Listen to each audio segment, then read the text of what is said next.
let's start talking about pregnancy, shall we? Now, one thing I do want to point out is I do have a series of videos that I created for TikTok. It was the Pregnancy 101 series that I have uploaded to this YouTube channel, just copies of the original TikTok videos. And so anyone who's curious, who's really fascinated by pregnancy, you could also go and look at some of those, and it may or may not have new or differently explained information that overlaps with what I'm talking about here. So there's a lot that we could talk about when talking about pregnancy. For my classes, there's also a National Geographic video. I'm going to link to it in the description.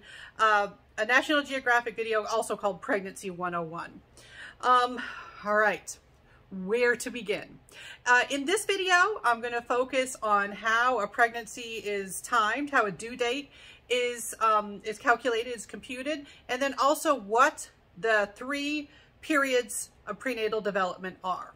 All right, so how long does a pregnancy last? When I asked that question in class, a lot of students kind of look around like, duh, 9 months, everybody knows that.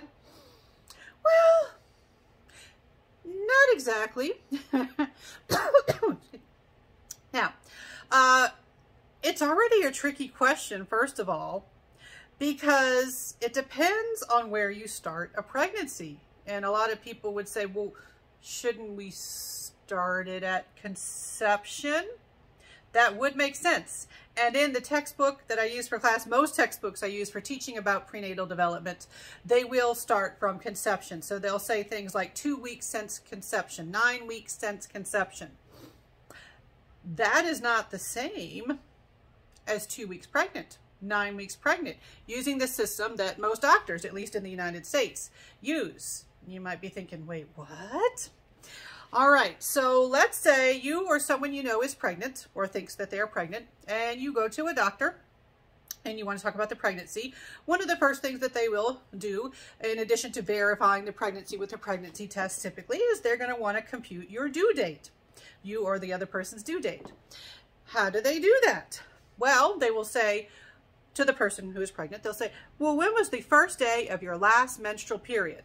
And if you're able to come up with something, sometimes people have more trouble than others, they'll say, okay, that was the first day of your last menstrual period. I'm going to add 40 weeks to that, and that's your due date. That's it. That's how it's done. So some people would say, well, a pregnancy lasts 40 weeks. Using that system, there's 40 weeks in a typical pregnancy, but there's something a little tricky about that. They start the pregnancy on the first day of the last menstrual period. But you weren't pregnant yet, right? That's before conception, because conception relies on ovulation. Ovulation happens more in like the middle of the menstrual cycle. What's going on here? Okay, well, the tricky thing is, if you were to ask somebody, well, when did you conceive? Depending on how they know their body and how sexually active they are and things like that, they may not be certain when they conceived, but they're more likely to know when their last menstrual period was. So we use this as a known starting point. It is tricky because not everybody has a regular menstrual period. Not everybody has a typical menstrual, I should say menstrual cycle, not menstrual period. Menstrual period, the menstrual periods are the anchor of a menstrual cycle that does not lead to a pregnancy.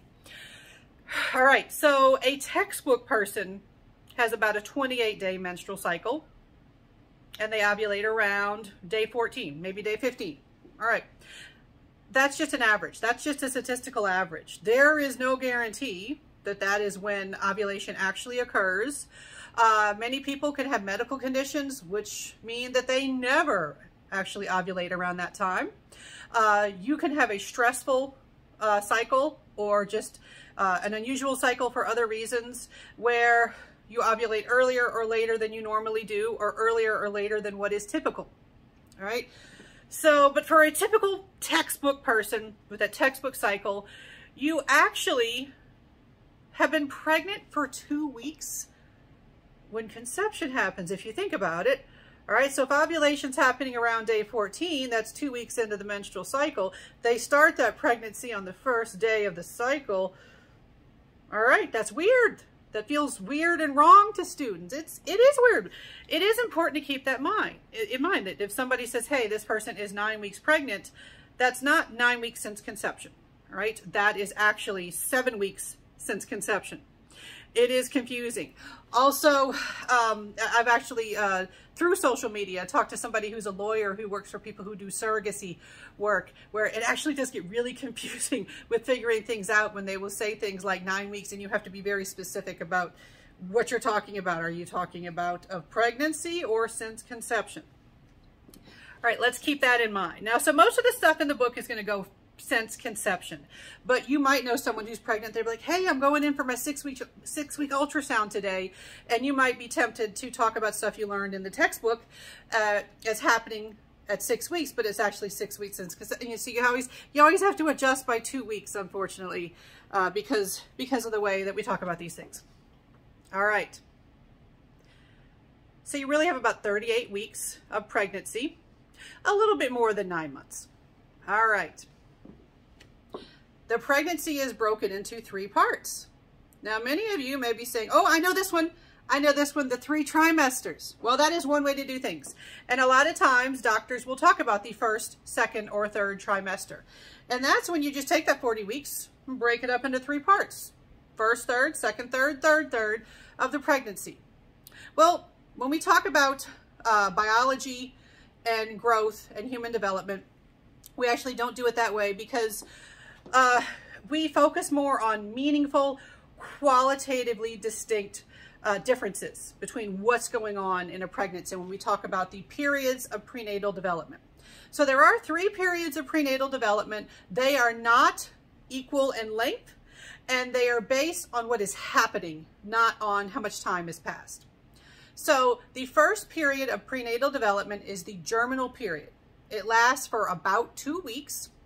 And this includes fertilization and implantation.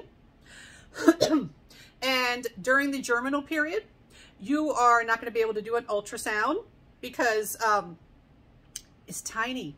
It's too tiny. And for much of the germinal period, it's before implantation, you're not even connected to the person who is pregnant yet. So you can't even get a positive pregnancy test yet when you're in the germinal period. All right, now, the embryonic period.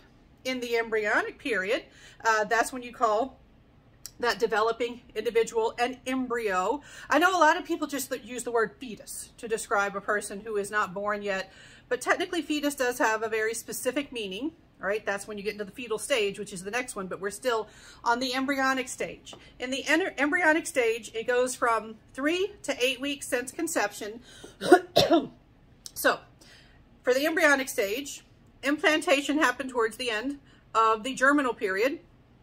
You have implantation, and that individual starts to you start to see evidence for differentiation, that rather than being a ball of cells, you start to see definite regions, definite areas that are going to be specific parts of the body. So you have a head region and a tail region. You start to see the limbs, and they kind of look like flippers on a tadpole at that point because it's tiny, it's little teeny tiny. And you have very important things developed during the embryonic period. The basic structures, basic bodily structures. You see organ formation. They're not done yet. The organs still have a lot of growth to go through for the rest of the pregnancy, but the basic building blocks are put in place. Another important event that happens during the embryonic period is that the first sign of cardiovascular activity appears. You know, a lot of people just use the term heartbeat. I do like to point out that in the beginning, that first detectable heartbeat, it's from a heart plate. You don't have a 4-chambered heart yet. And so some people do like to make that distinction. And for someone who is pregnant, who's like, ooh, when am I going to be able to hear the baby's heartbeat? You can see a flicker of the heart plate beating. You can actually see that on an ultrasound before you may be actually able to hear it. And for hearing the heartbeat, you need an amplifying device called a Doppler to be able to do that. So just some things to keep in mind. All right, the embryonic period is a time of extreme vulnerability to what we call teratogens. Those are harmful substances or situations that could be harmful to that developing individual. Embryonic period, because of what's happening, because such important stuff is forming, is developing, is being put into place, that is a time of high vulnerability. All right, what is the fetal period? So the fetal period is when you can call it a fetus, you know, with your nice technical strictest use of that word. All right, so most of the pregnancy is fetal period for a full-term viable pregnancy. This is from 9 weeks after conception until birth, whenever birth happens, because you don't always go full term. All right, so what happens in the fetal period? All right, all that stuff that was put into place in the embryonic period is now going to grow. There's a lot of growth that you see in the fetal period. Other important things that happen, sexual differentiation. At around 12 weeks, it does become possible to see, at least based on things like reproductive sex, because I've talked in a previous video, you've got chromosomal, hormonal, and reproductive or genital sex. A lot of times they'll look on the ultrasound and be like, okay, do I see a penis there, is often what they focus on. You may not be able to see it in ultrasound, but you have to be in the fetal period for that to happen. The fetal period also includes the age of viability, and that is when that individual could possibly, they won't necessarily, but they can possibly live on the outside if born, if delivered. And that happens from about 22 to 26 weeks. And the thing about that is, this is just based on individual cases of an individual surviving when born. The younger you are at delivery, the greatest your risk for not surviving. So more time on the inside is better. I like to point that out. The age of viability has to do with when it's possible, not necessarily when it's likely. The closest to the due date, the better. Other important things that may happen during the fetal period, or things that may be noticeable during the fetal period, showing. All right, a lot of people don't show right away, particularly if it is their first pregnancy. With later pregnancies, sometimes you show earlier because everything's been stretched out already, and so it kind of pops out quicker. But a lot of people will not start showing until the fetal period. Also, things like feeling kicks. Now, some people will think they feel kicks earlier, but they're actually feeling the uterus stretching, or they're feeling gas. And some people never feel kicks just because of where the placenta is located or how their body is set up. But those who feel kicks, that's not going to happen until you're into the fetal period. And then contractions can happen during the fetal period. You can have real contractions, or you can have sort of fake non-labor contractions called Braxton Hicks contractions, which they are muscle contractions, but they don't have the same pattern and rhythmicity and frequency that labor contractions have. And there are many other things